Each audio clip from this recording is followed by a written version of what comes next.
YN Sultan Amir Gorontalo, Bapak Dr. Haji MAD, yang saya hormati Direktur Pasca Sarjana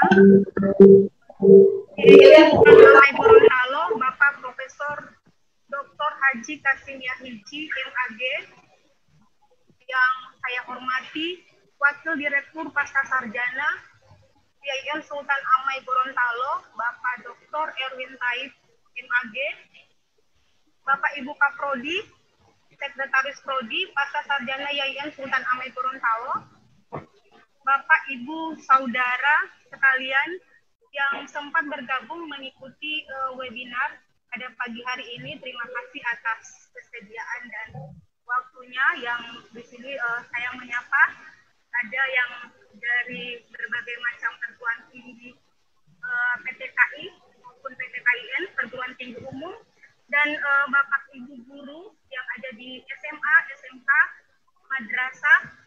Selamat bergabung, selamat datang di kegiatan kami. Untuk materi kita di kegiatan pada hari ini akan dibagi menjadi 3 session. Yang terlebih dahulu saya hormati pemateri kita pertama, yaitu Bapak Profesor Sulistyo Saputra, MSI PhD, dari Universitas Surakarta, Universitas 11 Maret Surakarta, sekaligus sebagai Kaprodi S3 IPA, dan beliau merupakan salah satu lulusan dari Kyushu University Jepang, yang di sini sudah banyak karya-karya yang beliau tulis. Jadi di sini saya bacakan terlebih dahulu profil dari pemateri pertama.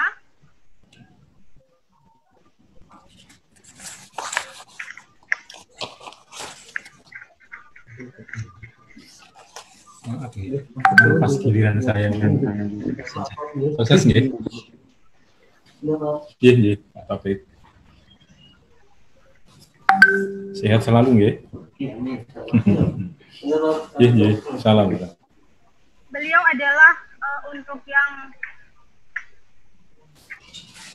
telah menekuni berbagai macam bidang penelitian yang tentunya bisa berbagi ilmu dengan kita semua, karena dari berbagai macam riset yang beliau sudah lakukan, ini sudah termasuk riset-riset yang sudah dipublikasikan di jurnal-jurnal internasional. Kemudian beliau merupakan guru besar termuda di Universitas 11 Maret Surakarta, dan dari sini dari apa beliau terkait dengan penelitian yang dilakukan, kemudian untuk penulisan artikel yang sudah bisa tembus atau sudah bisa dipublish ke berbagai macam jurnal bereputasi. Semoga dengan kemampuan atau keilmuan yang beliau miliki bisa berbagi ilmu atau bisa men-share pengetahuan kepada kita peserta webinar pada hari ini.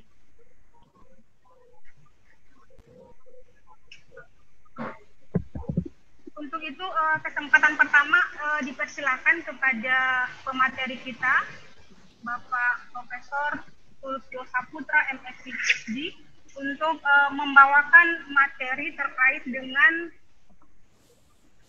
tantangan dan transformasi penelitian dan tantangan di masa dan pasca COVID-19. Kepada beliau saya persilakan dengan hormat. Baik, terima kasih Bu Dr. Lian. Saya diberi waktu berapa lama? Kita malu di Pak Bro. Untuk lebih mematangkan terkait dengan permasalahan yang dihadapi di dalam penelitian saat ini, terutama di dalam penyelesaian tugas akhir dari mahasiswa itu sendiri, karena berangkat dari kegelisahan bahwa untuk yang penelitian yang sebagaimana kita lakukan lazimnya dengan kita langsung ke lapangan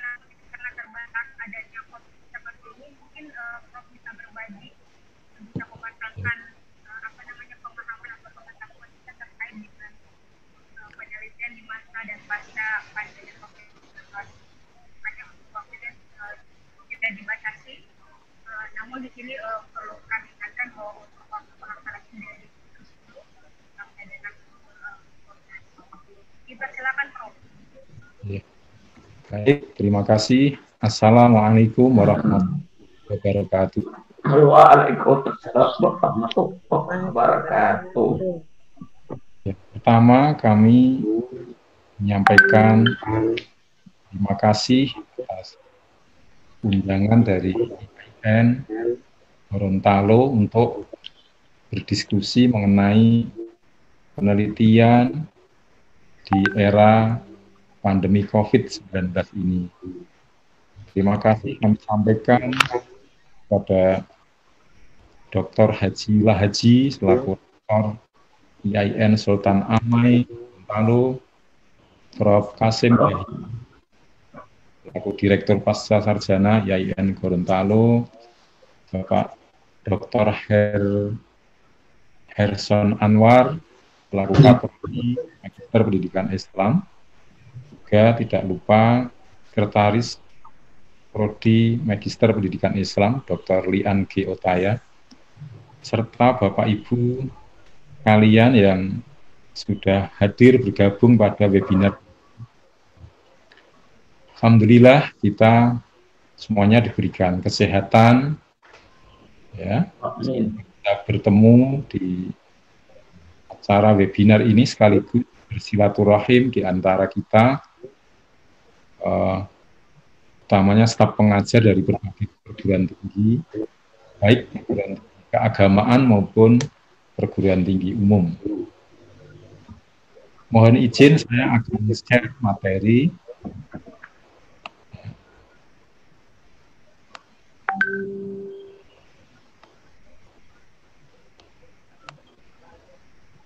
Baik, saya akan memanfaatkan waktu kira-kira 20 sampai 30 menit saja. Meskipun Bu Moderator memberi waktu saya tidak ada batas tadi ya, karena harus Prof. Kasim dan juga Pak Dr. Herson, maka yang lagi akan secara singkat kami sampaikan. Kami ambil e-research sebagai sarana penelitian di tengah pandemi COVID. Kita tahu kurang lebih 4 bulan ini kita tidak bisa saling bertatap muka dengan siswa kita, dengan siswa kita, juga dengan teman-teman kita, tim pengajar di perguruan tinggi maupun di sekolah, ya. Karena memang cobaan Allah sedang ditimpakan untuk masyarakat dunia kali ini. Mudah-mudahan pandemi COVID-19 ini segera berakhir. Amin. Bapak Ibu sekalian, kita menyadari bahwa pendidikan ini merupakan sektor yang sangat penting yang dapat mempengaruhi berbagai bidang lainnya. Misalnya, untuk menjadi orang paramedis, untuk mengatasi wabah COVID-19 ini, peran pendidikan sangat dibutuhkan. Selain dalam aspek kesehatan, maka pendidikan ini juga sangat menentukan mengenai status progres perekonomian Anwar, bahkan di bidang politik pun di situ harus ada pendidikan politik. Kalau tidak ada pendidikan politik, maka apa jadinya Islam Dr. Lian G. Otaya juga serta Bapak Ibu kualitas masyarakat kita kalian yang ini sangat ditentukan oleh bidang bergabung pada webinar. Namun satu hal yang harus kita semuanya cermati bersama, harus kita renungkan, ya, bahwa apakah pendidikan ini dari waktu ke waktu ya harus sama ini sekali atau bagaimana silaturahim di antara itu tidak demikian, karena perkembangan pendidikan ini sangat cepat pengajar dari berbagai bahkan baik menurut Sayyidina Umar bin Khattab, nanti mohon dikoreksi Pak Haji yang hadir. Menurut Sayyidina Umar bin Khattab, konon mohon izin saya akan share materi.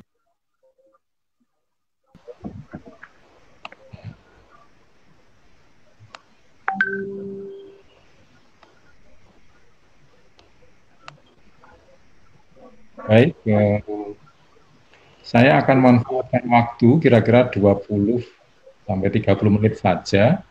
Meskipun Bu Moderator memberi waktu saya tidak ada batas tadi ya, karena harus Prof. Kasim dan juga Pak Dr. Herson, maka yang lagi akan secara singkat kami sampaikan. Kami ambil e-research sebagai sarana penelitian di tengah pandemi COVID. Kita tahu kurang lebih 4 bulan ini kita tidak bisa saling bertatap muka dengan siswa kita, juga dengan teman-teman kita, tim pengajar di perguruan tinggi maupun di sekolah, ya. Karena memang cobaan Allah sedang ditimpakan untuk masyarakat dunia kali ini. Mudah-mudahan pandemi COVID-19 ini segera berakhir. Amin. Bapak Ibu sekalian, kita menyadari bahwa pendidikan ini merupakan sektor yang sangat penting yang dapat mempengaruhi berbagai bidang lainnya. Misalnya, untuk menjadi orang paramedis, untuk mengatasi wabah COVID-19 ini, peran pendidikan sangat dibutuhkan. Selain dalam aspek kesehatan, maka pendidikan ini juga sangat menentukan mengenai status progres perekonomian Anwar, bahkan di bidang politik pun di situ harus ada pendidikan politik. Kalau tidak ada pendidikan politik, maka apa jadinya Islam Dr. Lian G. Otaya juga serta Bapak Ibu kualitas masyarakat kita kalian yang ini sangat ditentukan oleh bidang gabung pada webinar. Namun satu hal yang harus kita semuanya cermati bersama, harus kita renungkan ya, bahwa apakah pendidikan ini dari waktu ke waktu ya harus sama ini sekali atau bagaimana silaturahim di antara tidak demikian karena perkembangan pendidikan ini sangat cepat pengajar dari berbagai bahkan baik menurut Sayyidina Umar bin Khattab, nanti mohon dikoreksi Pak Haji yang hadir. Menurut Sayyidina Umar bin Khattab, konon pernah izin saya akan share materi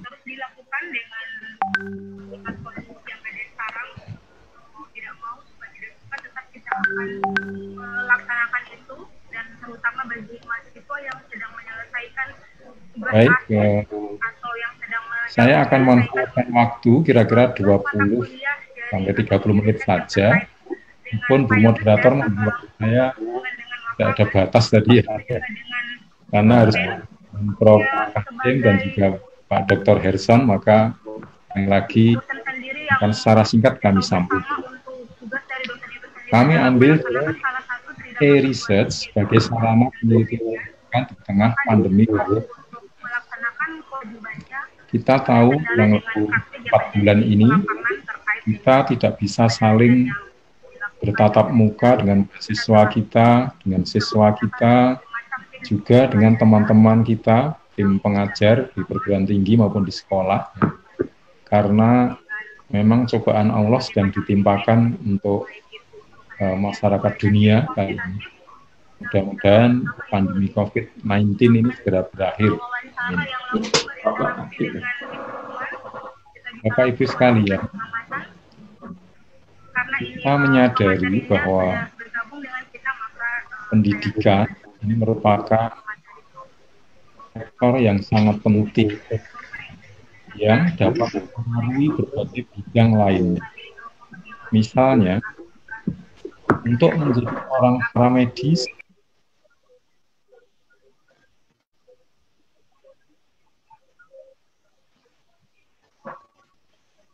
Ibu Lian, suaranya kecil, Bu. Tolong dekatkan mic-nya ke... Iya, betul.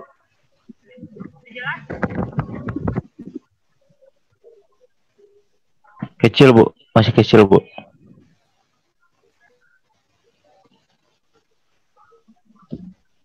Silakan kepada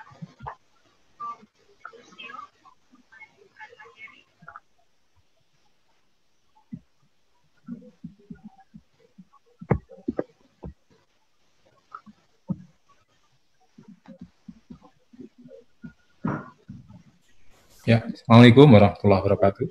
Waalaikumsalam warahmatullahi wabarakatuh. Mohon maaf, Bapak, karena koneksi internet boleh jadi. Kita lanjutkan bahwa pendidikan kita itu berkembang secara dinamis. Sehingga tadi Umar bin Khattab mengatakan kalau kita mendidik anak kita itu jangan disamakan dengan zaman kita ini, karena anak-anak didik kita akan hidup di zaman yang berbeda. Termasuk membekali anak didik kita dengan pengetahuan, keterampilan, sikap yang mungkin dibutuhkan pada zaman mereka akan hidup. Pendidikan memiliki banyak aspek yang dinamis. Misalnya, kualitas guru. Ini banyak perdebatan apakah guru harus dihasilkan oleh LPTK atau LPTK juga boleh. Kemudian kualitas siswa, komunitas sekitar, fasilitas pembelajaran, ini semua sangat dinamis. Kemudian juga penentuan waktu belajar, ruang lingkupnya, teknologi yang berkembang, ini semuanya sangat dinamis. Bahkan boleh jadi bidang pendidikan adalah yang paling dinamis di antara yang lain. Kemudian kita simak perkembangan revolusi industri 4.0, ini dampaknya bagi kita luar biasa bagi dunia pendidikan. Sehingga ada istilah Fusion 4.0 yang notabene mengalami generasi atau Gen Z yang usianya 18 sampai 3 tahun. Iya. Ini perkembangan hidupnya sangat dipengaruhi oleh sehingga sangat berbeda. Tidak dapat dengar, tidak dapat dengar. Baca-baca chat Ibu, soalnya ada orang. Ibu mau. Ya.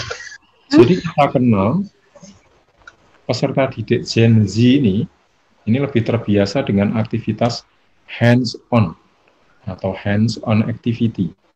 Sehingga mereka, siswa-siswa kita sekarang, mahasiswa kita sekarang, itu memang sudah lebih terbiasa untuk ambil bagian dalam kegiatan learning atau pembelajaran kita. Mereka lebih aktif bertanya, semangat dalam menghadapi tantangan, ya, tantangan-tantangan tugas yang sangat atraktif bagi mereka, dan sangat menikmati diskusi-diskusi di kelas. Bapak, Ibu, teman-teman yang berbahagia, kalau kita simak perkembangan Education 4.0 ini dari waktu ke waktu, mulai dari Education 1.0, 2.0, 3.0, dan seterusnya, sampai sekarang sudah hadir 4.0.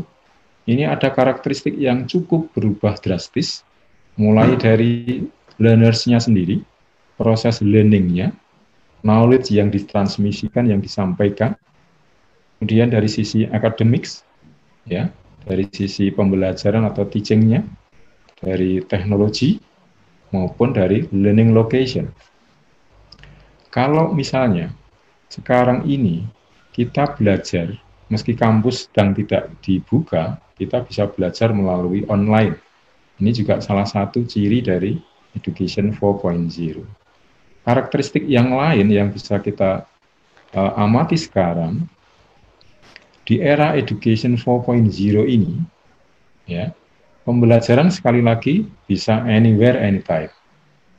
Kuliah beberapa teman saya, itu ada yang di hari Minggu, karena memang mahasiswa sepakat untuk hari Minggu. Kemudian, kapanpun, ya, baik pagi, siang, sore, karena memang melalui internet. Kemudian secara personal, sebetulnya Education 4.0 ini juga justru harus dikembangkan hubungan personal satu dengan yang lain. Ya. Kemudian penyampaian materi kita, saya kira lebih fleksibel delivery. Tidak harus tatap muka di kelas, tapi sekali lagi bisa dengan cara online. Karakteristik Education 4.0, kalau kita lihat sebagai peers and mentors, artinya kita tidak boleh memperlakukan mahasiswa atau peserta didik kita itu sebagai objek pembelajaran. Tetapi kita sekarang ini harus menempatkan diri sebagai lebih banyak sebagai teman belajar, sebagai pendamping belajarnya. Kemudian, pembelajaran kita itu harus kita geser dari pertanyaan what and how, ya, ke arah why and where. Jadi dengan model seperti ini, dengan mengacu tentang why and where ini, kita berharap keterampilan berpikir kritis dari peserta didik kita ini akan meningkat. Kemudian aplikasi praktis ini juga lebih ditekankan pada pembelajaran 4.0. Jadi saya sampaikan di depan bahwa hands-on activity ini mutlak harus menjadi ciri khas kegiatan belajar mengajar di kelas kita. Ciri yang lain, modular and projects. Jadi materi-materi kita lebih banyak bisa kita sampaikan melalui modul, ya, melalui aktivitas project yang harus dikerjakan oleh siswa kita, ya. Dengan melalui project, saya kira siswa kita, mahasiswa kita, ini kita latih bersama untuk lebih memaknai proses pembelajaran itu. Dan yang berikutnya bahwa pembelajaran itu sesungguhnya bukan milik dosen atau guru, tapi lebih banyak harus ada prinsip student ownership. Jadi yang berkebutuhan, yang punya aktivitas banyak itu justru student atau mahasiswa kita atau siswa kita. Kemudian prinsip dalam assessment ini tidak boleh lebih ke arah evaluated, tidak boleh ke arah examine, ya, tetapi harus kita arahkan ke evaluated. Ya, tidak hanya semata-mata menguji, tapi sebetulnya evaluasi. Evaluasi ada tindak lanjut. Jadi kalau nilainya memang belum cukup, apa yang seharusnya dilakukan? What should we do? Tidak boleh hanya menguji sudah selesai, tapi harus kita berikan solusi dari hasil ujian itu.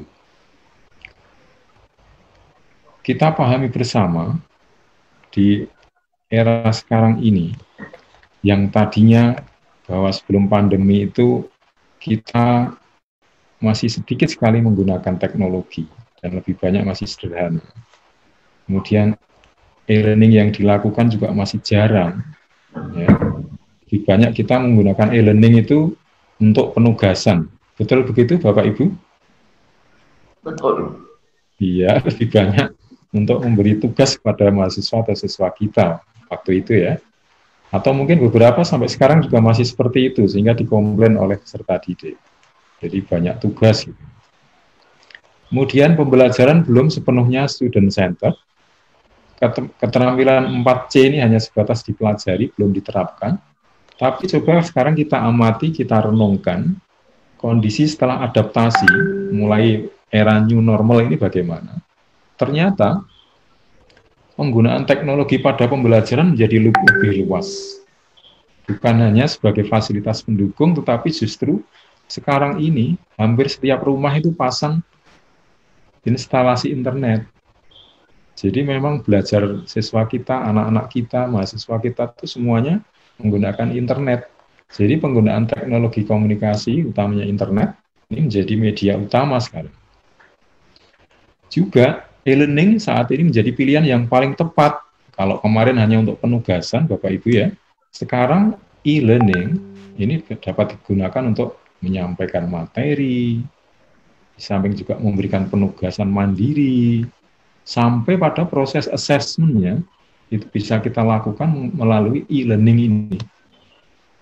Demikian pula, jika sebelumnya itu belum berbasis student-centered, sekarang ini dituntut bahwa masing-masing siswa ini harus mengutamakan kemandiriannya. Meskipun saya ingin tanya pada Bapak Ibu, putra-putranya kalau putra-putrinya di rumah kalau mengerjakan PR yang ngerjakan orang tua atau putra-putrinya sendiri ya? Iya. Masih orang tuanya juga Bapak Ibu ya. Jadi sebetulnya itu kita tuntut siswa, anak-anak kita itu kemandiriannya lebih baik dengan kondisi sekarang ini. Sehingga kalau Bapak Ibu orang tuanya itu memberikan bimbingan tidak boleh berlebihan. Yang berikutnya bahwa keterampilan 4C itu, ya, creativity, critical thinking, communication, and collaboration, ini harus diaplikasikan, bukan hanya sekedar dipelajari lagi. Jadi kita bisa kolaborasi antar lembaga, antar kampus, antar sekolah. Kita bisa berkomunikasi juga dengan siapapun, ya. Ini tidak hanya wacana lagi, tapi harus diaplikasikan. Bahkan Bapak Ibu, ini tentang e-learning fact, ya, tentang e-learning market dan e-learning yang lain, ya. Tidak hanya pendidikan, tidak hanya ekonomi, tidak hanya teknik, ya, tapi semuanya ternyata bahwa digitalisasi, era digital sekarang ini di dalam sektor akademik ini akan menentukan solusi terhadap kebutuhan market ke depan. Artinya ekonomi itu akan lebih maju ketika bangsa itu menguasai bagaimana teknologi ini dapat diaplikasikan di dalam bidang itu. Jadi e-learning tidak hanya menjanjikan kemudahan dan efisiensi pada sektor pendidikan, sebagaimana sudah mulai kita rasakan, tapi juga pada sektor ekonomi. Bahkan, Impact of E-Learning Innovation on Organization 2018 melaporkan bahwa ternyata dengan penggunaan e-learning ini ada improvement di dalam pertumbuhan organisasi, transformasi, profit atau keuntungan, dan productivity. Kemudian, ada 3 alasan penting kenapa pembelajaran berbasis video sekarang ini sebagai salah satu bentuk e-learning itu harus digunakan. Itu ternyata bahwa video is engaging. Yang kedua, video is easy to absorb. Ya, dengan melihat video maka materi pembelajaran kita itu akan sangat lebih mudah difahami oleh peserta didik kita. And then video can hold the learner's attention better. Coba kalau kita hanya menggunakan metode ceramah, tentu perhatian dari peserta didik kita akan berbeda manakala kita menggunakan video yang kita sampaikan secara baik. Kemudian laporan Global LMS, ya, Learning Management System and E-Learning Market Growth, ternyata dari 2021, 2022, 2023 juga diprediksikan akan meningkat.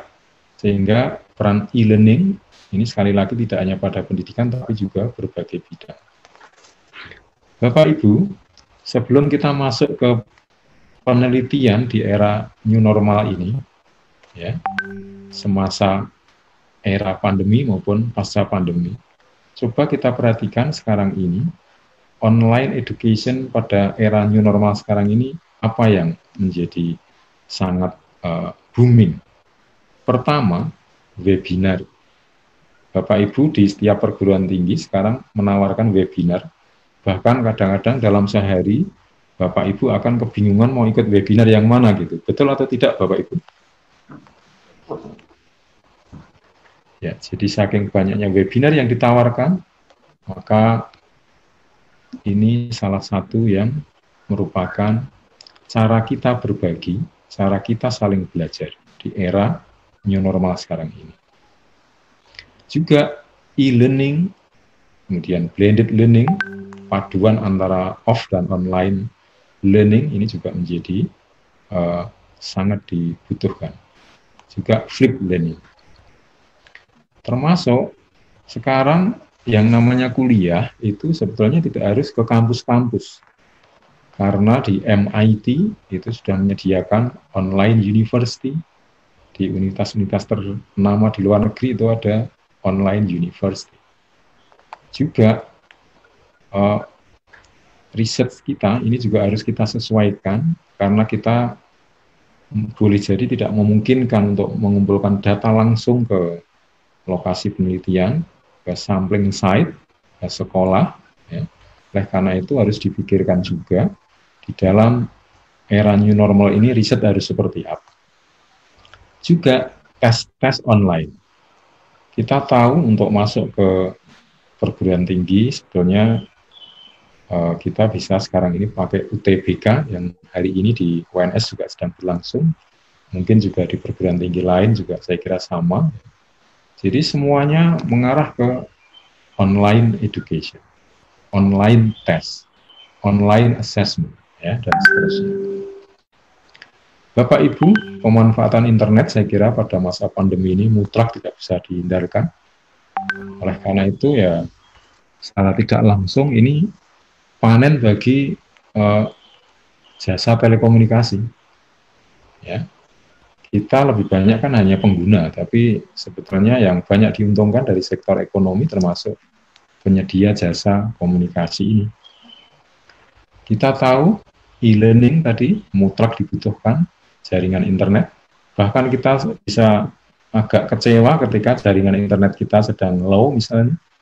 Kemudian juga dalam administrasi maupun assessment, online test, ya, UTBK, dan sebagainya. Bapak Ibu, pengalaman saya menjadi Ketua Lembaga Penelitian dan Pengabdian Masyarakat UNS selama 4 tahun dan menjadi Sekretaris LPPM sebelumnya selama 3 tahun, saya cukup banyak mengamati proses riset teman-teman. Selain juga hanya tanda tangan, kita juga mengamati proses dan hasil riset teman-teman. Bapak Ibu, kita harus mulai memahami bahwa e-research ini bukan merupakan temuan baru. Sebetulnya e-research ini sudah dilakukan oleh beberapa ahli beberapa tahun yang lalu, hanya di tempat kita memang belum menjadi tren. Ya. Baru sekarang mungkin harus dipikirkan ke arah itu. Jangan dibayangkan dengan e-research itu hanya komunikasi kita dengan internet saja. Tapi sebetulnya lebih dari itu, e-research ini memungkinkan adanya pertukaran data dan ide antar peneliti. Jadi, e-research ini saya kira menjadi the new possibilities untuk masa pandemi ini. Menjadi alternatif yang saya kira sangat baik. Di samping itu, melalui e-research itu sebetulnya juga memungkinkan adanya cross-analysis, ya, untuk meningkatkan trustworthiness. Jadi hasil riset itu bisa dilakukan cross-analysis, ya. Tidak hanya dianalisis sendiri, tapi bisa dianalisis dengan atau bersama peneliti lain, agar hasil dari riset kita itu akan dapat dipercaya secara trustworthiness-nya. Jadi, sebagaimana kita kemukakan tadi, riset atau e-research ini tidak hanya sebatas orang atau peneliti melakukan penelitian menggunakan internet, tapi lebih dari itu harus ada kolaborasi di antara peneliti di perguruan tinggi lain, di tempat lain, di lab lain, ya. Kemudian secara umum kalau di IAIN, di perguruan tinggi yang membuka program-program studi kependidikan, boleh juga program studi non kependidikan, itu yang namanya e-research itu dapat dilakukan baik seperti halnya penelitian konvensional itu melalui metode kuantitatif, kualitatif, atau gabungan antara beberapa metode atau mixed method. Secara umum, penelitian kuantitatif sebagaimana direferensi sudah kita pelajari bersama, ini bisa melalui survei deskriptif, penelitian eksperimental, penelitian subjek tunggal, penelitian kausal komparatif, korelasional, maupun penelitian meta-analisis. Penelitian kualitatif sendiri itu bisa berupa penelitian studi kasus, penelitian etnografi, penelitian fenomenologi, penelitian naratif, penelitian historis.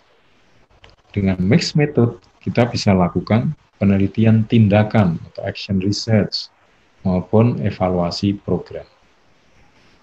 Jadi metode e-research yang dapat kita lakukan saat ini di dalam bimbingan mahasiswa kita, di dalam kita melakukan penelitian sebagai pelaksanaan Tridharma perguruan tinggi, kita bisa menggunakan literature review misalnya. Meskipun kalau mau publikasi jurnal internasional yang literature review ini, biasanya dibutuhkan reference yang jauh lebih banyak daripada menulis jurnal yang bentuk note, ya, atau short communication, atau yang full paper. Ya. Jadi review biasanya membutuhkan yang lebih banyak dari yang lain. Bisa juga kita lakukan penelitian tindakan kelas, tapi karena ada protap COVID-19 ya, maka kita bisa menggunakan learning management system.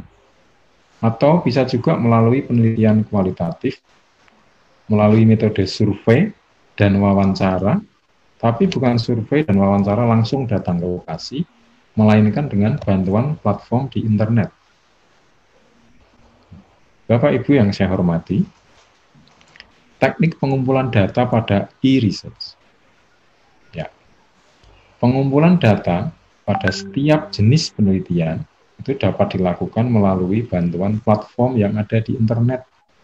Misalnya berupa LMS atau platform yang lainnya.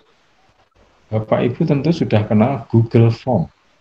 Sebagaimana setiap peserta webinar, ketika dia untuk menunjukkan kehadirannya, biasanya diminta mengisi Google Form terlebih dahulu. Google Form saya kira bisa digunakan untuk keperluan penelitian juga.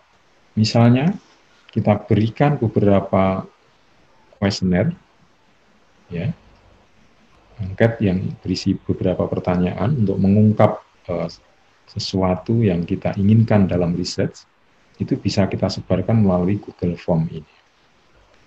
Selain itu, tentu teman-teman juga mengenal Moodle, Coursera, Ilias, eTutor, Sakai, Udemy ya, .learn, ya, eFront, Academy of Mind, Schoology, ya, Dokeos, ini e-learning made easy, ya, atau Latitude Learning. Saya kira pilihan-pilihan inilah yang sekarang sering dikunjungi oleh para peneliti di dalam melaksanakan e-research. Tanpa alternatif seperti ini, tampaknya semua judul penelitian pengabdian masyarakat yang didanai oleh Kemdikbud, oleh kementerian yang lain, ini kalau mengandalkan harus datang ke lokasi, harus ketemu sama mahasiswa, ketemu sama siswa di sekolah, ya, maka tentu itu sebuah kesulitan tersendiri. Oleh karena itu, pilihan-pilihan ini nanti mohon bisa di-search lebih lanjut dan kedepannya bisa kita gunakan sebagai sarana kita di dalam collecting data untuk riset kita. Sebetulnya saat ini memang masih banyak sih pertanyaan dan keraguan terhadap e-research ini. Pertama, orang kan tadi masih ragu ya, sulit untuk membuktikan trustworthiness pada e-research. Hasil dari e-research ini bisa dipercaya apa enggak, seperti itu. Ya, sebetulnya bisa dilakukan pembuktian kebenaran hasil riset itu. Masih banyak juga yang menyampaikan bahwa e-research sulit dilakukan, e-research memungkinkan terjadinya respon ganda dari sampel, ya. Hasil data yang didapatkan dari e-research diyakini masih berbeda dengan data ketika menggunakan metode lain. Ya. Samping juga tidak mungkin melakukan observasi menggunakan e-research. Apakah menurut Bapak Ibu pertanyaan-pertanyaan ini sudah bisa terjawab atau belum dengan informasi saya tadi? Jadi dengan e-research ya, pengumpulan data dengan e-research itu possible, sangat mungkin dilakukan. Bapak Ibu yang saya hormati, fakta yang bisa kita amati sekarang ini bahwa trustworthiness pada e-research itu dapat diperkuat dengan data demografis sampel yang beragam, serta dengan adanya kolaborasi dan cross-analysis antar peneliti. Jadi kalau orang masih ragu terhadap hasil sebuah e-research, itu bisa diatasi dengan cara seperti ini. Dengan kolaborasi, ya, cross-analysis dan antar peneliti ini membuktikan bahwa tingkat keyakinan akan kebenaran hasil riset itu dapat diandalkan. Gosling et al. 2000 ini juga membuktikan bahwa e-research sama konsistennya dengan data hasil pengumpulan dengan metode lain. Dengan catatan harus ada tadi cross-analysis. Dengan catatan harus ada checking antar pihak. Kemudian, kalau tadi dikatakan observasi kesulitan, ya, ternyata observasi dapat dibuat melalui pola respon siswa melalui software. Seperti Bapak Ibu nanti kenal pemodelan RAS. Dengan pemodelan RAS, maka pola respon siswa, ya, yang kita beri questionnaire, itu dapat diamati melalui software. Bahkan hasilnya boleh jadi dapat lebih dipercaya karena by data. Jadi analisisnya itu by data. Tidak seperti observasi peneliti yang cenderung subjektif. Ya. Peneliti seringkali melakukan observasi, tapi sebetulnya karena dia melakukan observasinya itu hanya peneliti saja, tidak ada cross analysis, tidak ada cross check, ya boleh jadi malah subjektif. Ya. Kemudian kekhawatiran terhadap respon ganda pada e-research ini juga dapat dicegah dengan memanfaatkan fitur pengaturan pada platform yang digunakan. Ya, jadi mungkin satu contoh kecil saja ketika anak-anak kita ini diberi tes, dia mengerjakan dari rumah, itu mungkin kan gurunya kesulitan memastikan yang ngerjakan tuh orang tuanya, kakaknya, keponakannya, atau pembantunya, atau siswa itu sendiri. Nah, ini juga ada cara supaya dipastikan yang mengerjakan itu siswa itu sendiri. Mengenai strategi penerapan e-research, ya, secara umum sama seperti halnya penelitian atau riset yang biasa kita lakukan, mulai dari konsep and design, data collection, data processing, data sharing and distribution. Ya, ini karena ada cross analysis tadi perlu ada data sharing and distribution, termasuk saat menganalisis, ya. Kemudian data repurposing, ya, data archiving, ya, jadi bagaimana membuat arsip-arsip data itu, dan juga e-research juga tidak menutup peluang untuk publikasi di jurnal nasional terakreditasi maupun jurnal internasional. Bapak Ibu, sebelum saya mengakhiri paparan singkat saya, khusus di dalam isu pendidikan, maka sebetulnya ada beberapa aspek yang bisa kita lakukan di dalam riset kita di era pandemi COVID-19 ini. Memang pandemi COVID-19 itu tidak ada orang yang bisa memprediksi akan datang dan mengaruhi kita di seluruh dunia sekarang ini. Tapi kita kemudian harus ada hikmahnya bahwa kita harus berusaha find, kemudian try terhadap riset-riset yang harus dilakukan di era ini. Satu, pengembangan sistem dan teknologi e-learning. Saya kira kalau riset-riset kita belum merambah ke sini, ini saatnya topik riset kita menyinggung soal how to develop system and technology of e-learning ini.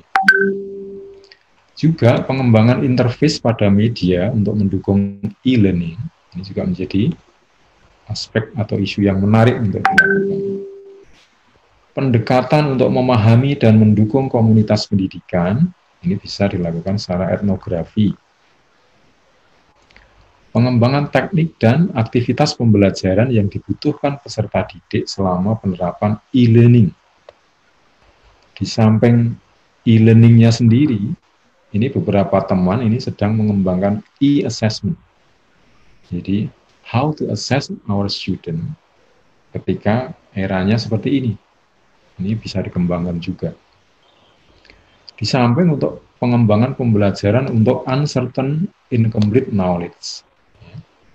Untuk aspek-aspek tertentu, misalnya di kimia itu ada materi ikatan kimia, yang ketika dibayangkan oleh siswa itu kesulitan, maka ini bisa dikembangkan visualisasi pembelajaran menggunakan komputer. Kemudian pengembangan fasilitas e-learning dalam skala luas, jadi tidak hanya di topik-topik tertentu, tapi sebetulnya di bidang ekonomi, di bidang hukum, di bidang teknik, semuanya menggunakan e-learning. Juga penelitian mengenai teori pedagogi konvensional versus e-learning. Ini bisa kita bandingkan. Ya, kalau misalnya perolehan konsep pada siswa kita menggunakan teori-teori pedagogi konvensional, metode-metode konvensional seperti kemarin, kita bandingkan ketika menggunakan e-learning seperti apa. Boleh jadi hasilnya e-learning akan lebih baik. Kenapa? Karena fokus siswa mungkin lebih tinggi. Ya. Waktu siswa untuk mengerjakan meskipun dibatasi, tapi dia lebih fokus ke tugas itu misalnya. Juga Bapak Ibu yang saya hormati, topik mengenai penelitian berkait kesenjangan sosiokultural dalam pemanfaatan e-learning dan sebagainya ini juga bisa kita ungkap. Boleh jadi Bapak Ibu, kami pernah melakukan penelitian mengenai penggunaan visualisasi komputer untuk menjelaskan aspek-aspek pembelajaran kimia. Ternyata kita temukan banyak siswa atau peserta didik itu hanya tertarik pada media yang kita gunakan itu, tapi untuk capaian konsep pembelajarannya sendiri itu tidak seperti harapan kita. Nah, aspek-aspek seperti ini juga bisa digunakan untuk topik tesis bagi mahasiswa Magister Pendidikan Islam ya di IAIN Gorontalo, maupun skripsi, disertasi, dan penelitian-penelitian lain di tempat Bapak Ibu. Terima kasih sementara ini yang kami sampaikan, dan insya Allah jika dimungkinkan waktunya nanti kita bisa kita diskusikan lagi. Terima kasih. Assalamualaikum warahmatullahi wabarakatuh. Waalaikumsalam warahmatullahi wabarakatuh.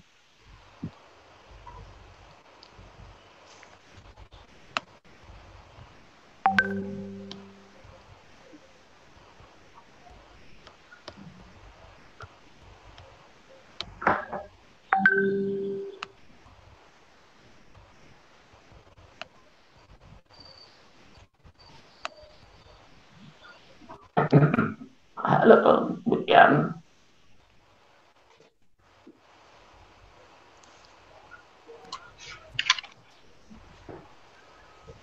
terima kasih kepada Bapak Profesor Yulistio Saputro, MSc PhD, yang telah banyak berbagi ilmunya terkait dengan e-research yang tadi disampaikan cocok bisa diterapkan di masa dan pasca pandemi COVID-19.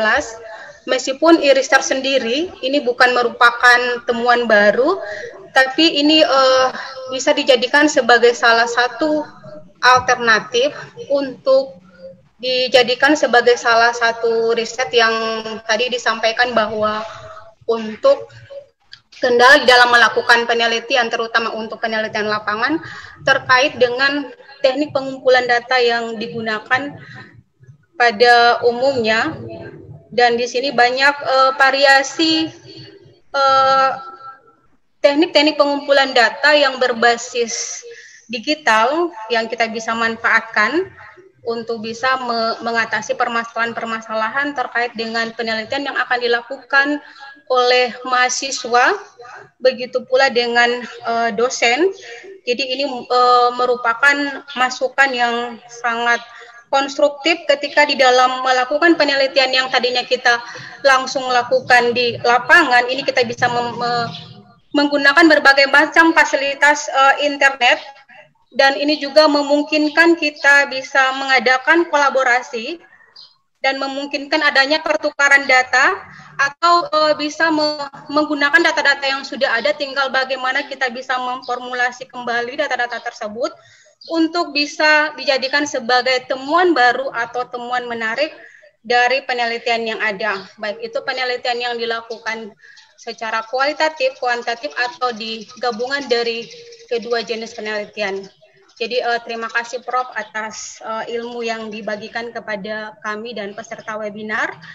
Untuk sesi tanya jawab nanti akan dibuka pada akhir dari materi ini ketika sudah disampaikan untuk seperti yang sudah saya sampaikan tadi, bahwa untuk materi ini dibagi menjadi 3 session. Jadi masih ada 2 session lagi untuk materi yang akan disampaikan oleh narasumber. Selanjutnya dilanjutkan kepada narasumber yang kedua, Profesor Dr. Haji Kasim Yahiji, MAG, yang akan menyampaikan materi terkait dengan arah kebijakan penelitian di masa dan pasca COVID-19, yang tadi kalau kita sudah mendengarkan terkait dengan bagaimana secara metodologi terkait dengan kita di dalam melakukan penelitian. Kemudian ini masuk pada bagaimana kebijakan-kebijakan yang terkait yang diberlakukan di sebuah perguruan tinggi dengan masa pandemi COVID yang kita alami bersama. Untuk itu dipersilakan kepada beliau untuk waktu dan tempatnya. Bismillahirrahmanirrahim. Assalamualaikum warahmatullahi wabarakatuh. Waalaikumsalam warahmatullahi wabarakatuh. Alhamdulillahirabbil alamin. Wassalatu wassalamu ala asyrofil anbiya'i wal mursalin wa ala alihi washabihi ajma'in. Ya terhormati Bapak narasumber utama kita di siang hari ini, Bapak Profesor Sulistyo Saputro, alhamdulillah sudah berbagi ilmu ke seluruh Indonesia, khususnya di webinar dilaksanakan oleh Prodi S2 MEI Pasca Sarjana ITES dan AMAI Tertal. Yang saya hormati seluruh peserta yang hadir, yang sempat mengikuti webinar di siang hari ini. Saya mengutip sedikit hadis Rasulullah. Salah satu hadis Rasulullah itu, alimu auladakum, didiklah, ajarlah anak-anak kalian. Konsep hadis Rasulullah ini menunjukkan bahwa berilmu itu tidak boleh berhenti, termasuk meneliti. Sebab itu kata kerja alim, sedangkan kita harus mengajar dan belajar. Siapa yang kita ajar? Anak-anak kita. Wa innahum makhluquna li zamani. Mereka itu berada pada situasi ghairi zamanikum, berbeda dengan masa kita. Kita buktikan sekarang. Saat kita kuliah dulu, termasuk saya, belum pernah atau tidak merasakan bagaimana yang disampaikan oleh Pak Prof. Sulistyo tadi, yang disebut dengan e-learning. Hari ini kita dengan situasi pandemik atau dalam rangka melaksanakan new normal, ada perubahan yang harus kita lakukan. Tapi saya berawal dari alimu mengajar. Sebagai ilmuwan, sebagai pendidik, sebagai orang tua, sebagai pemerintah, sebagai guru, dan seterusnya. Ayo kita ajarkan anak didik kita, anak kita. Dalam hadis lain, misalnya Nabi mengatakan, baiti jannati. Rumahku adalah surgaku. Biasanya ini hanya disampaikan pada nasihat-nasihat pernikahan.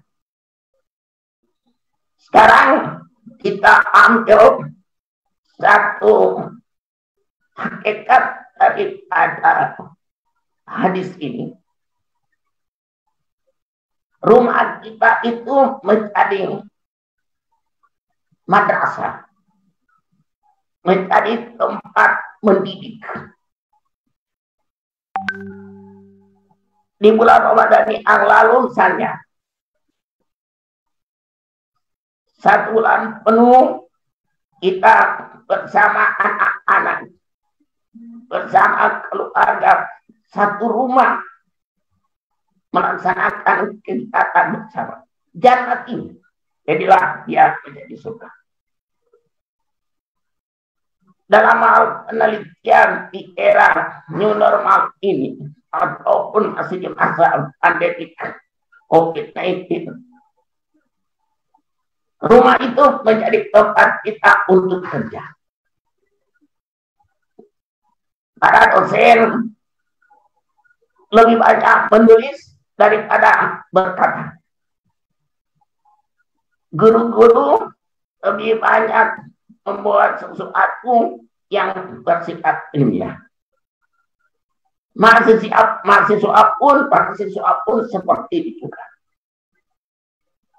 Saya kira apa yang disampaikan oleh Nabi ini alhamdulillah menjadi hal yang penting dalam melaksanakan kegiatan. Sekarang saja kita masih ada perintah, walaupun bekerja di kantor, tapi sip-sip bergantian. Yang tidak boleh di kantor, silakan bekerja di rumah. Baiti jannati. Ayo meneliti, menulis, berada di rumah. Saya diberi waktu hanya 10 menit kira-kira Al-Quran.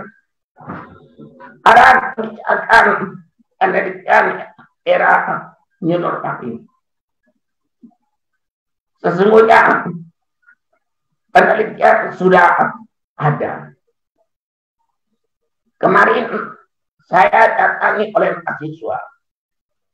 Pak, kami mau meneliti, tetapi tidak diterima di lapangan. Harus sudah ada surat keterangan sehat. Nah, bagaimana ini kalau masih menunggu rapid test ataupun swab? Itu akan menghalangi. Olehnya itu ada beberapa kebijakan. Sebagaimana juga disampaikan oleh Prof tentang arah kebijakan itu. Ya, berbagai negara kita mungkin sudah dikenal dengan pandemi kita. Sekarang kalau di luar perusahaan negara sudah terlihatnya itu. Dan termasuk di Indonesia, tantangan buat pimpinan institut, tantangan buat anak dosen, tantangan buat kita semua bahwa ini harus kita jalani. Ujian buat kita, apakah musibah ini kita bisa lolos dengan modifikasi kebijakan yang berkaitan dengan situasi yang ada ini. Dilanjutkan slide-nya.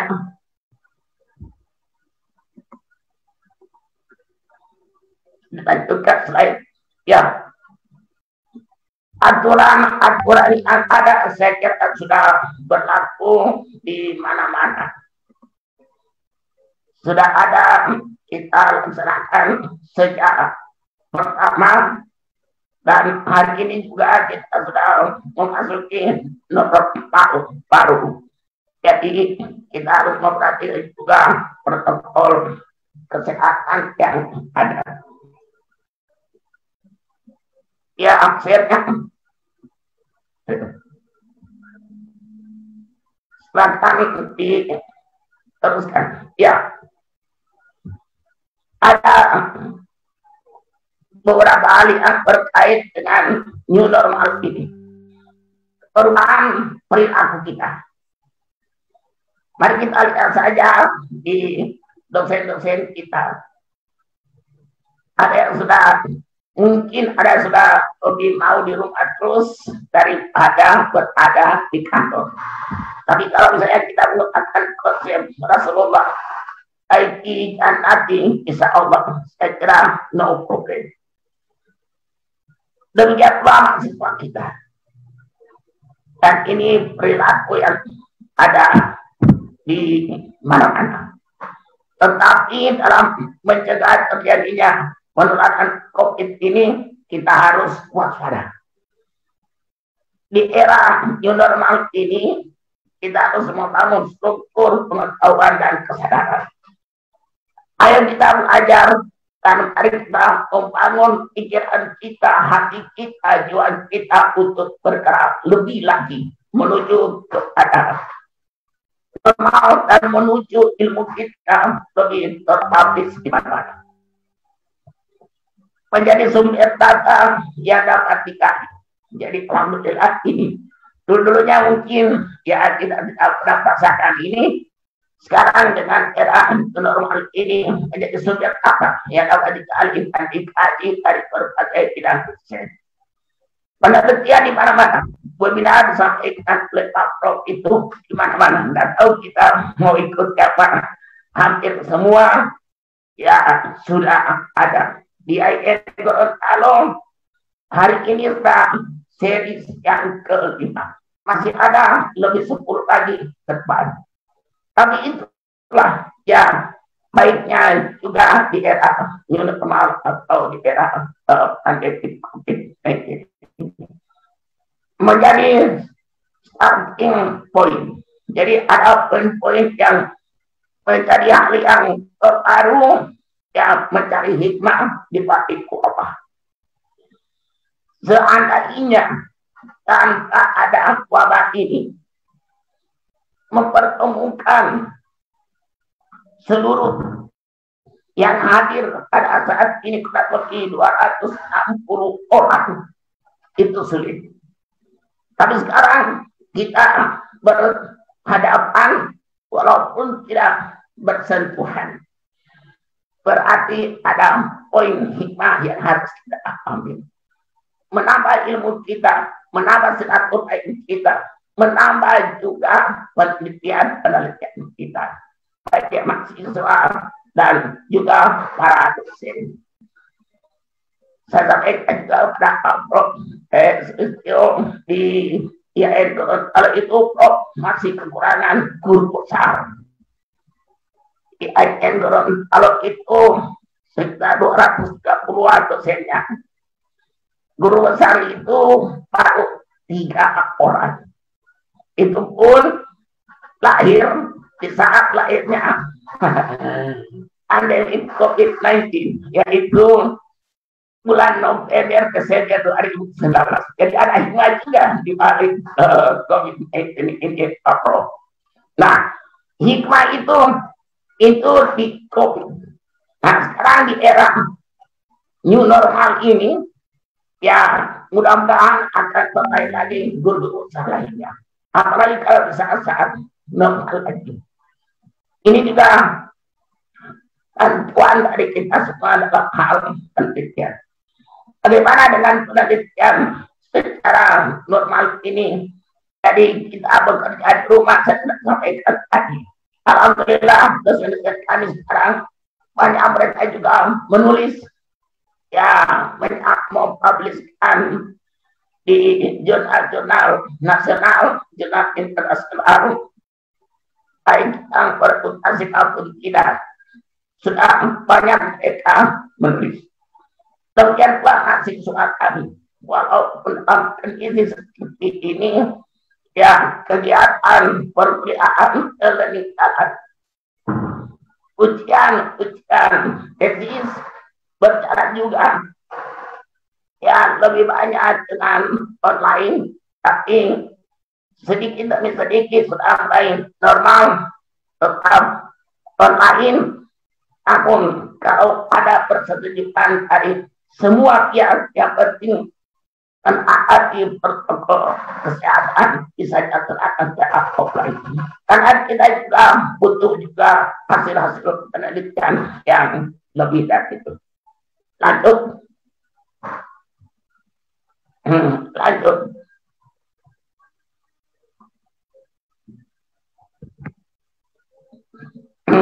Lanjut. Ya.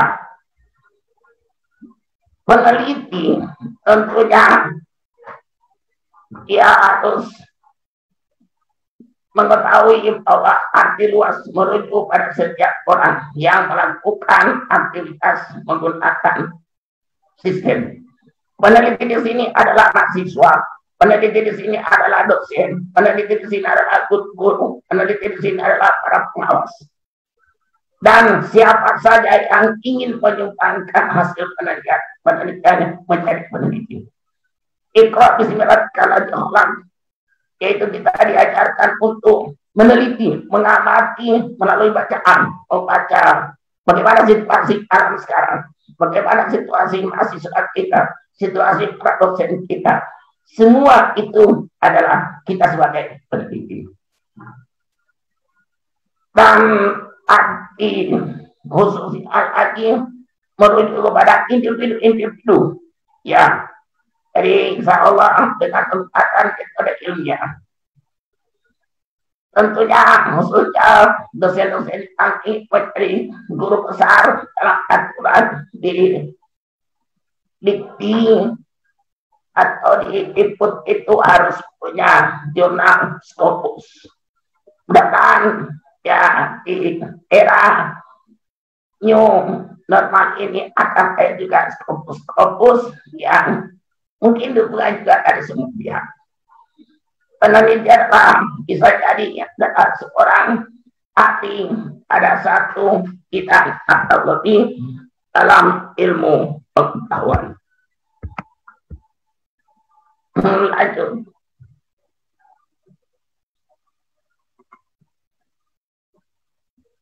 Lanjut. Ya, aktivitas peneliti secara umum saya kira kepada survei observasi dan tadi juga disampaikan oleh Pak Profesor Setio. Boleh jadi observasi itu berdasarkan hasil-hasil penelitian, hasil jurnal, dan juga komunikasi secara virtual. Tidak harus kita berada di lapangan. Wawancara juga ini dengan fokus grup discussion itu melalui ya meeting code misalnya, lalu video call misalnya, dan seterusnya. Ini mempermudah kita, dan penelitian tetap menjadi sebuah hasil yang optimal dan bisa bermanfaat. Eksperimen persiapan secara akad, simulasi, dan terkaitnya itu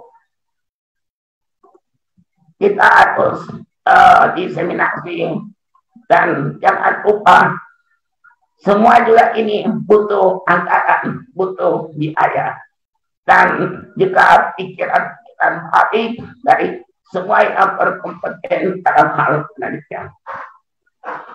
Substansi penelitian ini harus ada topiknya, harus ada judulnya, dan problem-problem yang ditemukan di lapangan.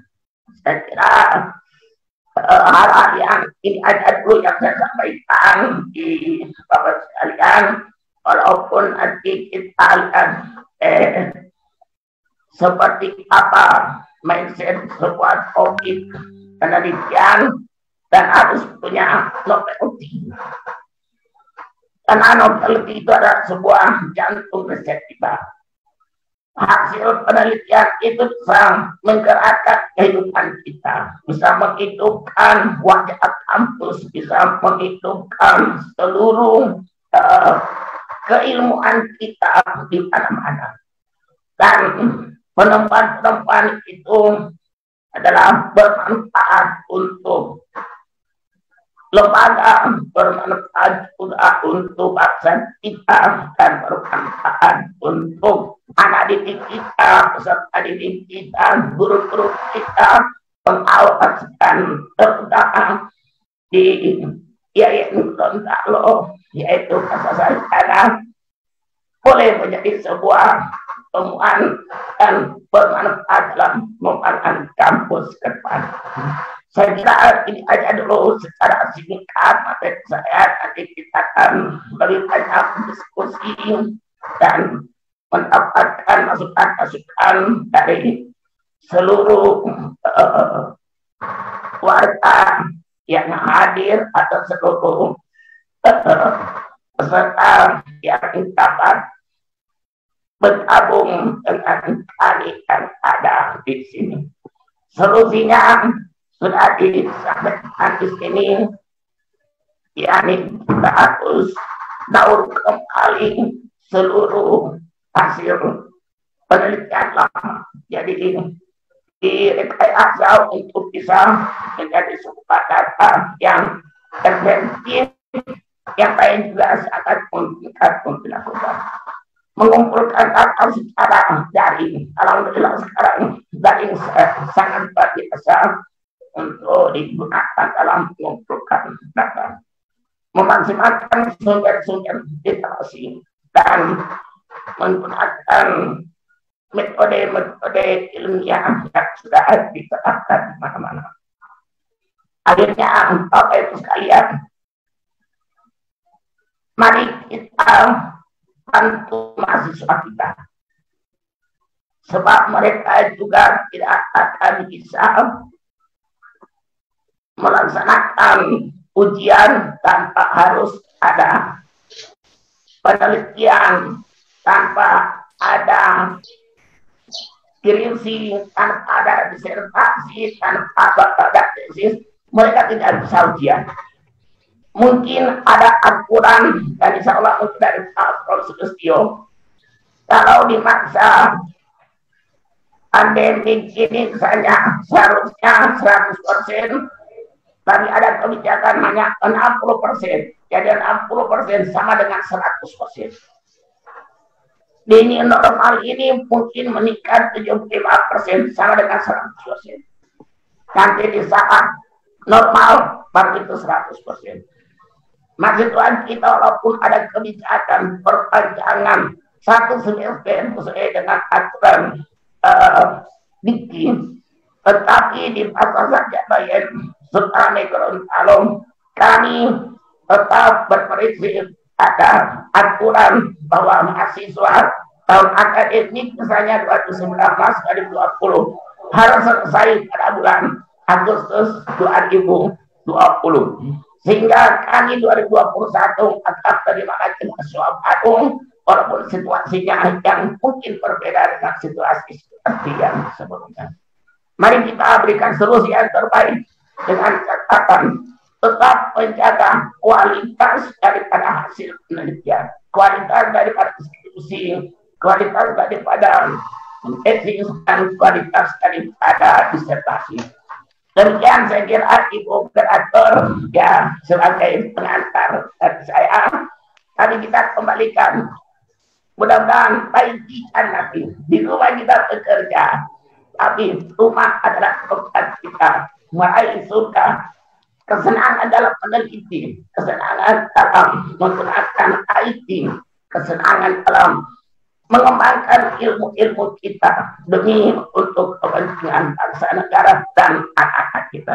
Demikian, terima kasih. Assalamualaikum warahmatullahi wabarakatuh. Waalaikumsalam warahmatullahi wabarakatuh.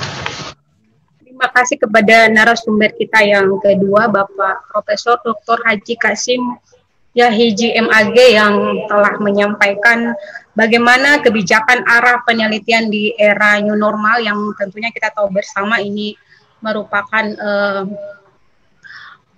masalah yang dihadapi oleh hampir semua perguruan tinggi yang ada di Indonesia, dan ini juga akan sangat terkait dengan kebijakan yang diambil oleh setiap perguruan tinggi di dalam menyikapi permasalahan terutama yang terkait dengan penelitian di masa dan pasca pandemi COVID-19 dengan adanya kebijakan work from home dan adanya studi from home. Tentu ini membutuhkan peneliti itu sendiri, terutama mahasiswa, baik itu mahasiswa S1 maupun untuk mahasiswa pasca sarjana, dan terutama juga dosen untuk berkreativitas dan berinovasi mengembangkan berbagai macam teknik-teknik penelitian baru itu sebagaimana dengan memanfaatkan berbagai macam fasilitas internet yang bisa digunakan dengan memperhatikan atau menjaga kualitas dari penelitian yang dilakukan dan juga menjaga validitas dan realitas atau keakuratan dan keterpercayaan dari hasil-hasil riset yang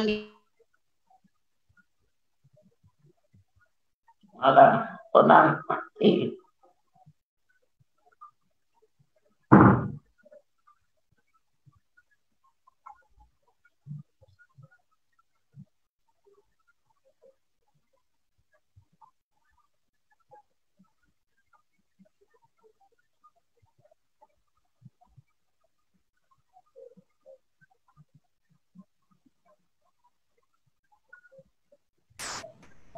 Assalamualaikum warahmatullahi wabarakatuh. Waalaikumsalam warahmatullahi wabarakatuh. Pak Direktur, Pak Sarjana, Prof. Kasim yang saya hormati, Pak Direktur, Pak Prof. Sulistyo Saputro yang sudah sempat memberikan materinya kepada kita semua yang saya hormati, serta rekan-rekan, teman-teman seluruh dari berbagai daerah yang sempat mengikuti kegiatan ini. Alhamdulillah, syukurillah, saya diberikan amanah untuk memberikan materi pada kegiatan webinar kali ini dengan tema sentralnya paradigma penelitian bidang MPI.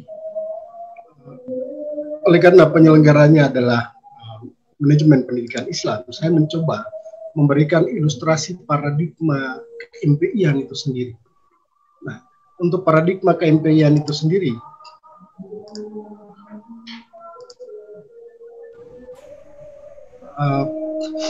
ini merupakan satu varian baru dalam paradigma ilmu. Oleh karena ini juga merupakan prodi baru yang dilahirkan oleh Kementerian Agama. Kalau selama ini kita mengenal ada MP, ada AP, maka kita di IAIN, khususnya di perguruan tinggi keagamaan, kita juga melahirkan prodi manajemen pendidikan Islam. Sekaitan dengan itu, maka objek kajian atau objek penelitian bidang MPI itu sendiri adalah secara teoretik, MPI itu juga mengikuti kaidah-kaidah manajemen pada umumnya dengan objek kajiannya adalah lembaga-lembaga pendidikan. Namun demikian, secara ontologi masih terdapat beberapa varian persepsi mengenai bidang studi yang relatif baru ini.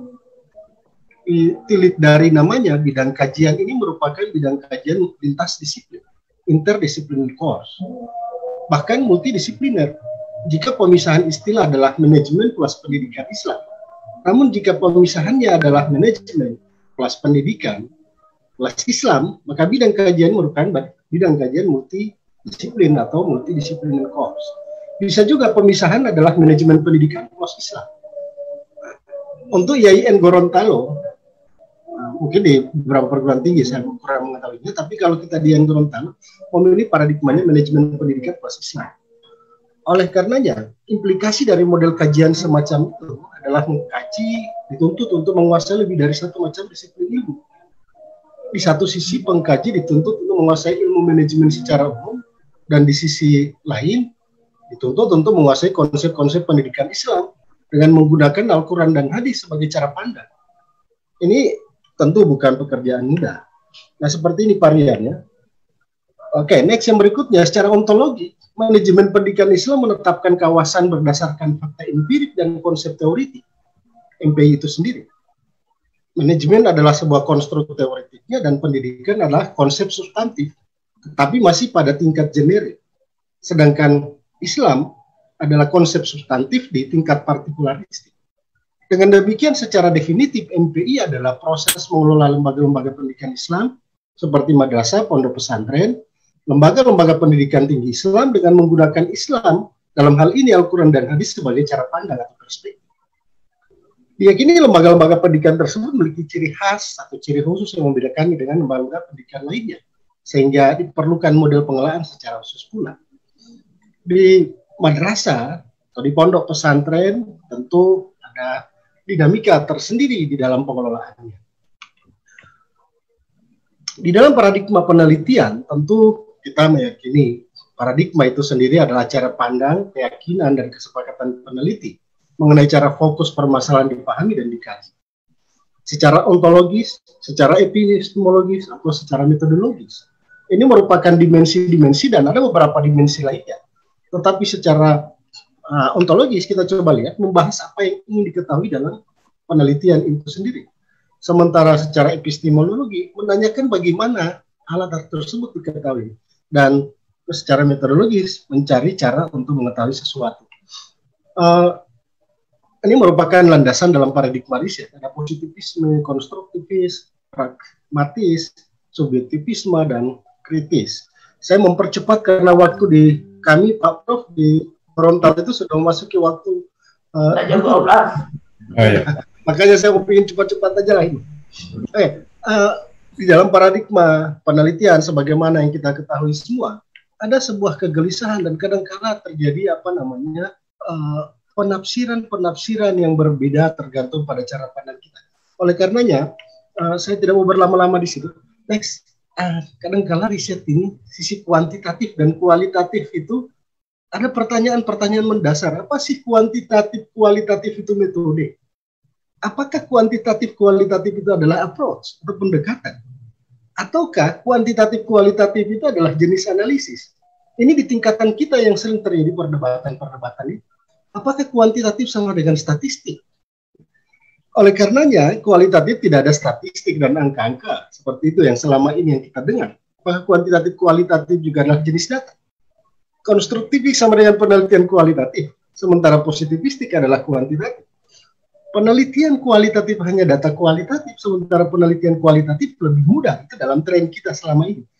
Untuk menjawab hal-hal ini, sesungguhnya nanti kita bisa diskusikan. Ini ada paradigma-paradigma secara prosedural atau pada metodologisnya. Saya beranjak ke yang terakhir, karena ini sudah waktu kami zuhur di wilayah tengah di Gorontalo. Yang terpenting dalam riset seperti yang disampaikan oleh Prof. Sulistyo dan Prof. Kasim, kita harus yang pertama memahami paradigma. Apa sih yang mau diinginkan dalam riset itu? Apa sih bidang kajian kita? Mau diapakan ini? Temuannya nanti mau dikemanakan? Oleh karenanya, ada perlu pengkajian lebih mendalam, seperti apa yang disampaikan oleh Prof. Sulistyo tadi, sama Prof. Kasim. Intinya, apa sih yang kita inginkan dalam hakikat riset itu?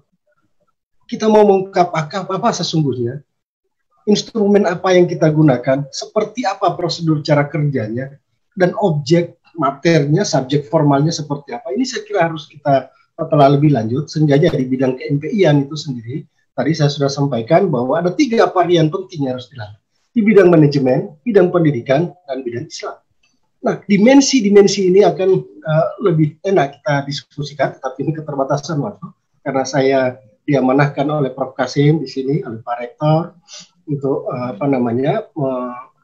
mengelola di Prodi MPI. Tadinya saya ada di S1, sudah diamanahkan lagi di Strata 2, sehingga kajian-kajian MPI-an itu yang merupakan varian yang baru ini lebih banyak bersentuhan dengan bagaimana pengelolaan madrasah, bagaimana tentang pondok pesantren, bagaimana majelis-majelis taklim, dan seterusnya.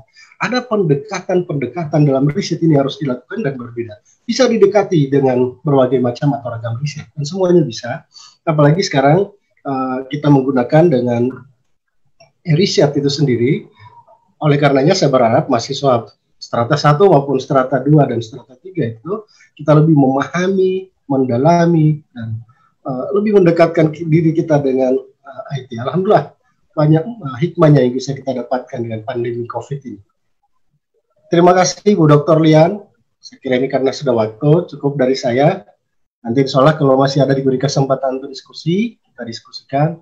Assalamualaikum warahmatullahi wabarakatuh. Waalaikumsalam warahmatullahi wabarakatuh. Terima kasih kepada narasumber kita yang ketiga, Bapak Dr. Hersman Anwar, MPD, dari apa yang disampaikan oleh beliau terkait dengan paradigma penelitian bidang manajemen pendidikan Islam itu MPI sebagai program studi dengan bidang kajian khusus yang secara ontologik itu menetapkan kawasan berdasarkan fakta empirik dan konsep teoritik dari manajemen pendidikan itu, dari bidang manajemen pendidikan itu sendiri. Kemudian manajemen adalah sebuah konstruk teoritik dan pendidikan itu dia merupakan konsep substansif, sedangkan Islam adalah konsep substansif di tingkat partikularistik. Sehingga dengan adanya manajemen pendidikan itu sendiri ini dijadikan sebagai satu paradigma dari satu untuk paradigma penelitian yang bisa kita kembangkan dengan berbagai macam desain penelitian yang kita tahu bersama untuk yang berbagai macam penelitian, baik itu penelitian kualitatif, kuantitatif maupun gabungan antara penelitian kualitatif dan kuantitatif dengan menggunakan berbagai macam desain yang juga disesuaikan dengan kondisi yang ada sekarang di pasca pandemi COVID-19 yang saya belum menyebutkan pasca karena di sini masih kita baru masuk mau menyongsong era new normal. Untuk kegiatan kita pada hari ini sebelum diakhiri akan diberikan kesempatan untuk kepada Bapak Ibu peserta webinar untuk bertanya pada para narasumber terkait dengan penyampaian dari narasumber pertama, narasumber kedua, dan narasumber ketiga karena ini kita dibatasi dengan waktu, maka untuk penanya pada kegiatan hari ini dibatasi 3 penanya dulu dan untuk pertanyaannya bisa diberikan melalui kolom komentar atau langsung langsung disampaikan. Kepada Bapak Ibu yang ingin bertanya dipersilahkan bisa melalui kolom chat dari Zoom ini dan bisa juga disampaikan secara langsung. Untuk pertanyaan ditujukan kepada narasumber dari ketiga narasumber kita ini. Pertanyaan ditujukan kepada siapa? Dipersilahkan kepada Bapak Ibu yang ingin bertanya.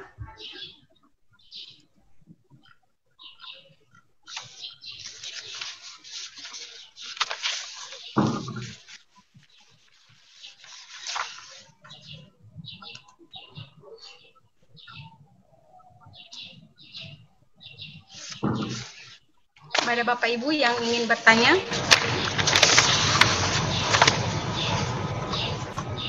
Bu Dr. Lian mungkin bisa dibacakan ya. Ada yang di chat ya. Di sini saya sudah meng-cross check. Belum ada yang bertanya.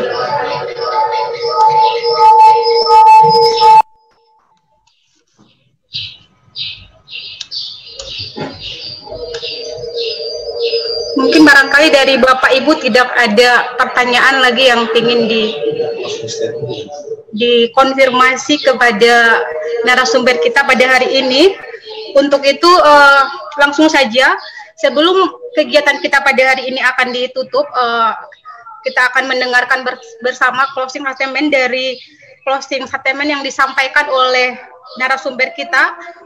Pertama, saya persilahkan kepada narasumber pertama kita, Bapak Profesor Sulistyo Saputro, MSc, PhD, untuk menyampaikan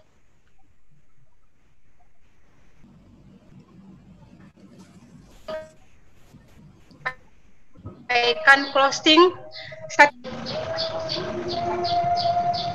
Oke, terima kasih Bu Lian.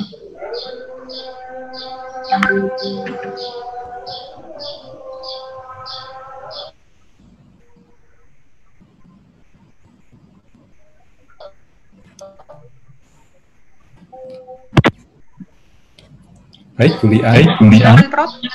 Ya. Halo. Ya. Di Gorontalo waktunya sudah duhur ya. Iya betul.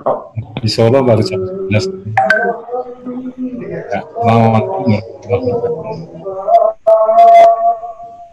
Bapak, Ibu, rekan-rekan semua, terima kasih sekali silaturahmi kita via webinar hari ini. Mudah-mudahan dapat menjadikan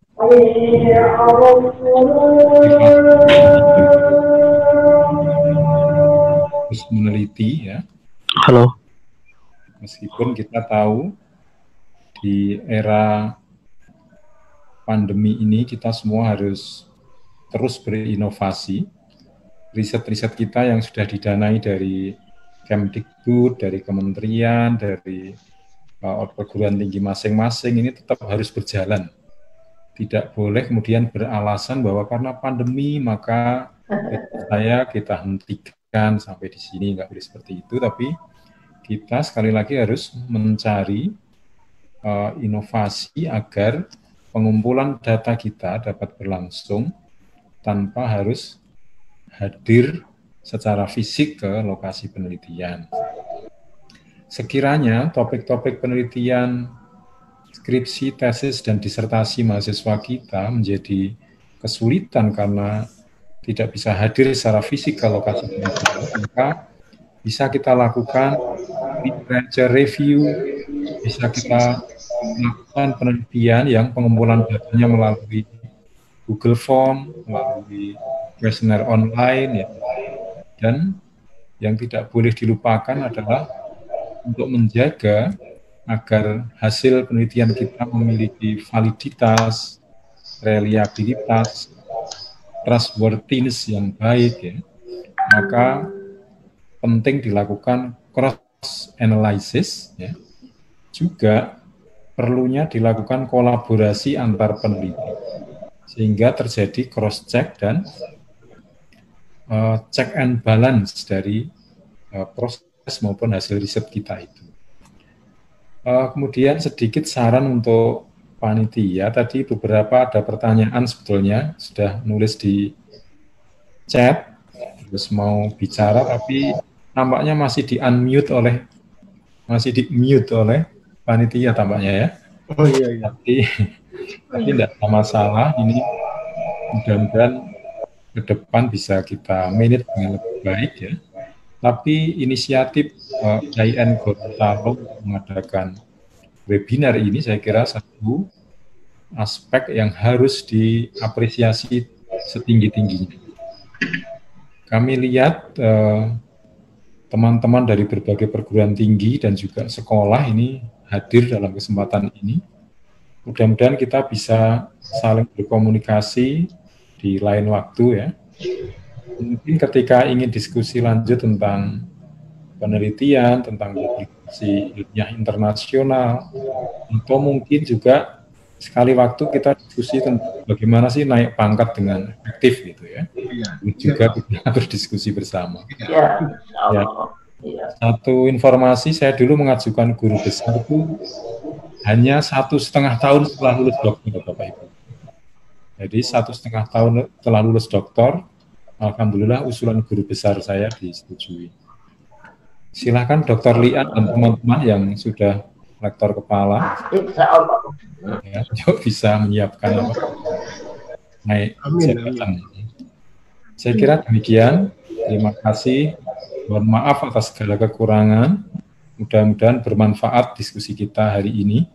Assalamualaikum warahmatullahi wabarakatuh.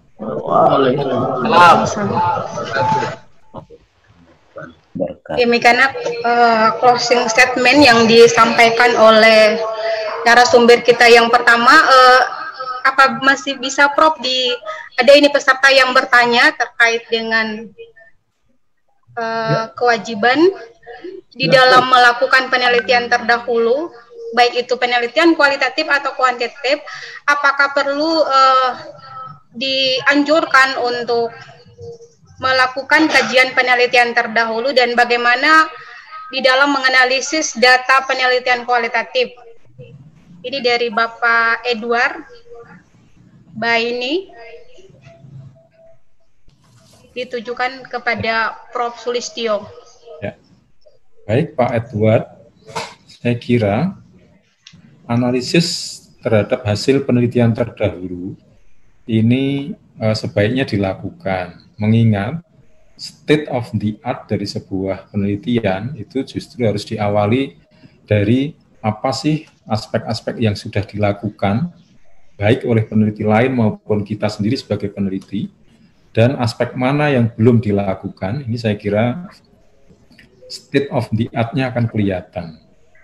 Kemudian yang kedua tadi terkait apa? Mohon bisa diulangi Pak Edwan, yang kedua.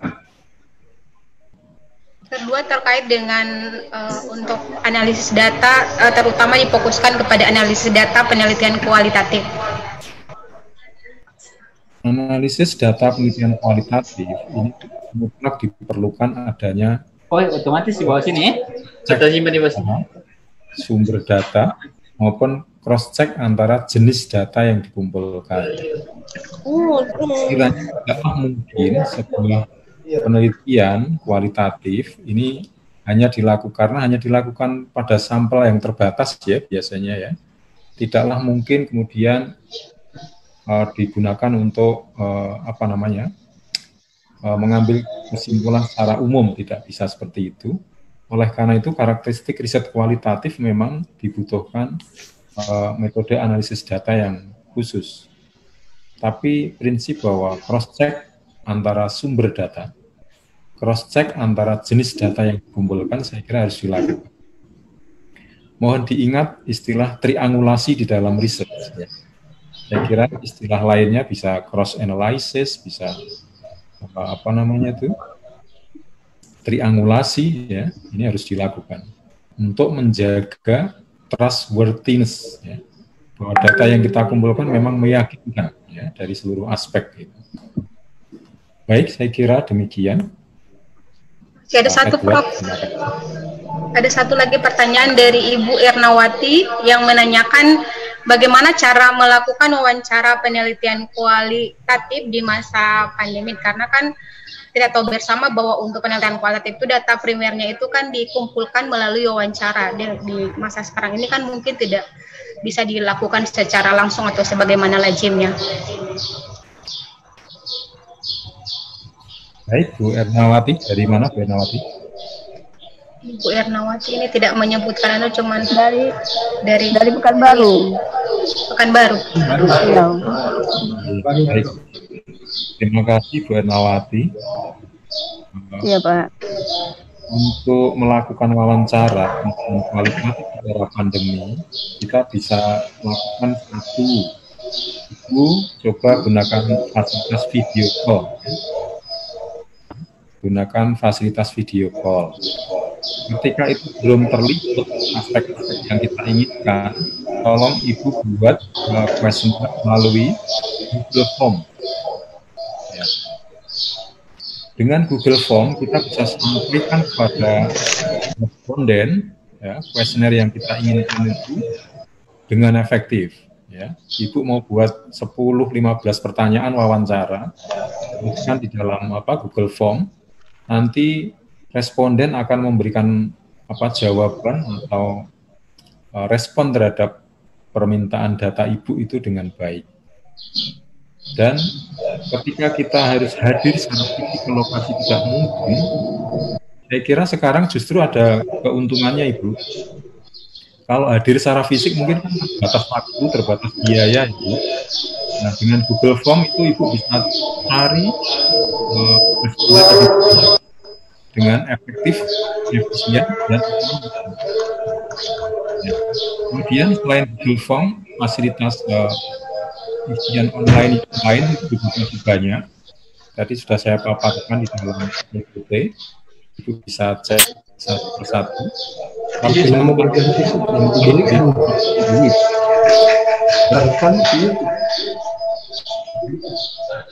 demikian Bu Ernawati.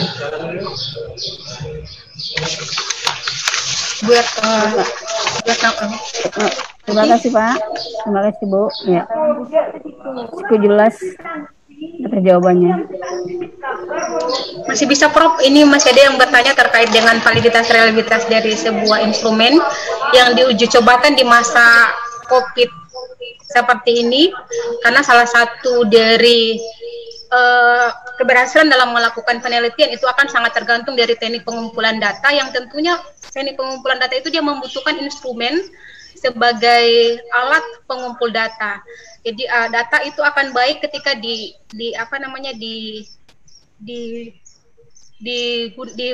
ketika dia memiliki instrumen yang bisa mengungkap atau bisa mengukur terkait dengan fokus kajian atau permasalahan yang ingin diteliti. Jadi dia bisa mengungkap apa sesungguhnya yang ingin diteliti. Dia akan sangat tergantung dari kualitas instrumen itu sendiri, yang kita tahu bersama bahwa ketika instrumen yang baik itu dia harus valid dan reliable. Jadi ketika itu akan dilakukan uji coba di lapangan, seperti apa kita untuk bisa menjaga kualitas dari instrumen yang kita gunakan ini sebagai alat pengumpul data, terutama dari sisi validitas dan reliabilitasnya. Baik, Bu Anatri, ya, saya kira validitas, reliabilitas dari sebuah hasil riset itu mutlak dipersyaratkan. Namun terkait dengan era pandemi, saya kira Ibu harus melakukan uji validitas dan reliabilitas, tetapi dengan cara online, ya, dengan cara tidak kontak langsung. Misalnya, untuk uji validitas, ya, misalnya validitas isi, atau validasi dari ekspor, Ibu bisa sampaikan instrumen penelitian itu dengan cara daring. Jadi, sekarang ini komunikasi daring saya kira semuanya sudah memahami. Misalnya mau minta tolong ke Prof A, Prof B, atau Dosen A, B, ya. Tidak mutlak harus disampaikan secara fisik. Nah, lebih dulu, dia bukan secara online. Respon dari validator nanti bisa disampaikan secara online. Ya, ini sudah lazim kita lakukan Bu di UNS. Di kami terhadap S1 S2 S3 juga teman-teman yang minta validasi secara online. Juga ketika kita mau validasi soal-soal, ya, instrumen yang soal kepada siswa. Saya kira sekarang mengirimkan soal via online bukanlah sesuatu hal yang menyulitkan. Ini saya kira sudah lazim dilakukan olah manapun. Saya kira demikian Bu. Jadi solusinya tetap ada, yaitu dilakukan secara daring, ya, bukan luring. Demikian Bu Matri. Terima kasih Prof atas jawaban dari pertanyaan yang ditanyakan oleh peserta. Untuk mempersingkat waktu, langsung saja kami persilakan kepada narasumber kita yang kedua, Bapak Dr. Haji Kasim Yahiji MAG, untuk menyampaikan closing statement terkait dengan materi yang disampaikan. Dipersilakan Prof. Ya, terima kasih.